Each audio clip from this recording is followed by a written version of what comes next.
அன்னை தகவல் சேனலில் இன்றைக்கி என்ன பார்க்க போகிறோம் அப்படின்னா, தமிழ்நாடு அரசு பணியாளர் தேர்வாணையம், தமிழ்நாடு பப்ளிக் சர்வீஸ் கமிஷன் டிஎன்பிஎஸ்சியில் கால்ஃபர் பண்ணியிருக்காங்க. எம்ப்ளாய்மெண்ட் டைப் என்ன அப்படின்னா ரெகுலர் பேசிஸ். மொத்தம் 32 போஸ்டிங்கு கால்ஃபர் பண்ணியிருக்காங்க. Combined civil service examination group 5A service posting அப்படின்னு சொல்லியிருக்காங்க.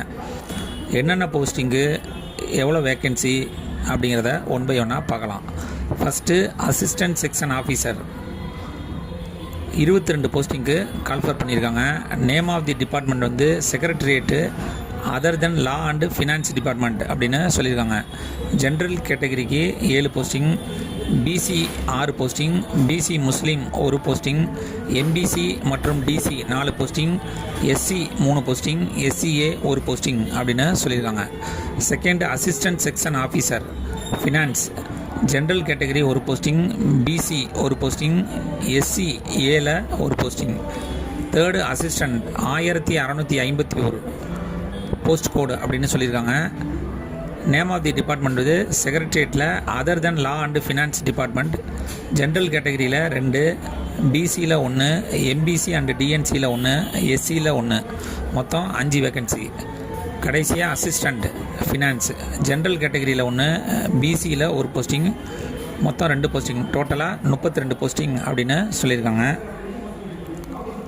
அடுத்து assistant section officer, assistant in Tamil Nadu ministerial service or in the Tamil Nadu judicial ministerial service அப்படின்னு சொல்லியிருக்காங்க. எஜுகேஷ்னல் குவாலிஃபிகேஷன் பேச்சுலர் டிகிரி முடித்தவங்க இதுக்கு விண்ணப்பிக்கலாம் அப்படின்னு சொல்லியிருக்காங்க.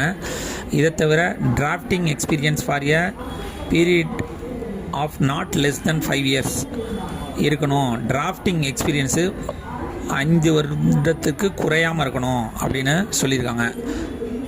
அடுத்து அசிஸ்டன்ட் செக்ஷன் ஆஃபீஸருக்கு பேச்சுலர் டிகிரி இன் காமர்ஸ் அல்லது எக்கனாமிக்ஸ் அல்லது ஸ்டாட்டிஸ்டிக்ஸ் முடித்தவங்க இதுக்கு விண்ணப்பிக்கலாம் அப்படின்னு சொல்லியிருக்காங்க. Service for a period of not less than 5 years in the category of assistant inclusive of the services rendered in the post of junior assistant in the Tamil Nadu ministerial service அல்லது இன் Tamil Nadu judicial ministerial சர்வீஸில் வேலை பார்த்தவங்களாக இருக்கணும் அப்படின்னு சொல்லியிருக்காங்க. Assistant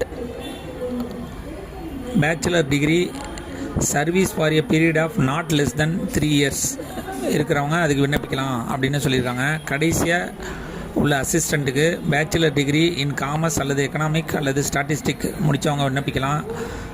service period not less than 3 years அப்படின்னு சொல்லியிருக்காங்க. Method of selection எப்படி தேர்ந்தெடுக்கிறாங்க அப்படின்னா, ஃபஸ்ட்டு ரிட்டன் எக்ஸாம் ஜென்ரல் தமிழில் கண்டக்ட் பண்ணுறாங்க. பேப்பர் 2ல் ஜென்ரல் இங்கிலீஷ் அப்படின்னு சொல்லியிருக்காங்க. இதில் செலக்ட் ஆனீங்க அப்படின்னா சர்டிஃபிகேட் வெரிஃபிகேஷன் மூலயமா வேலைக்கு ஆட்களை தேர்ந்தெடுப்போம் அப்படின்னு சொல்லியிருக்காங்க. விண்ணப்பிக்க கடைசி நாள் 5/11/2025 இரவு 11:59 அப்படின்னு சொல்லியிருக்காங்க. Already TNPSC 1 time user ID password இருக்கிறவங்க டைரெக்டாக இந்த எக்ஸாமுக்கு விண்ணப்பிக்கலாம். 1 டைம் ரிஜிஸ்ட்ரேஷனுங்கிறவங்க இல்லாதவங்க ஃபஸ்ட்டு 1 டைம் ரிஜிஸ்ட்ரேஷன் அப்படிங்கிறது உங்களோட 10th மார்க் ஷீட்டு, சாதி சான்றிதழ், ஆதார் கார்டு, ஆதாரோட இணைஞ்ச செல்லுக்கு ஓடிபி வரும். இதெல்லாம் வச்சுக்கிட்டு தான் 1 டைம் ரிஜிஸ்ட்ரேஷனுங்கிறது பண்ண முடியும். ஃபஸ்ட்டு 1 டைம் ரிஜிஸ்ட்ரேஷன் பண்ணிங்க அப்படின்னா அது அடுத்த 5 வருடத்துக்கு டிஎன்பிசி எக்ஸாம் என்னென்னலாம் கண்டக்ட் பண்ணுறாங்களோ அதுக்கு விண்ணப்பிக்கலாம். டிஸ்கிரிப்ஷனில் லிங்க் கொடுத்துருங்க. விண்ணப்பித்து வெற்றி பெற்று பணியில் சேர்க. நன்றி, வணக்கம்.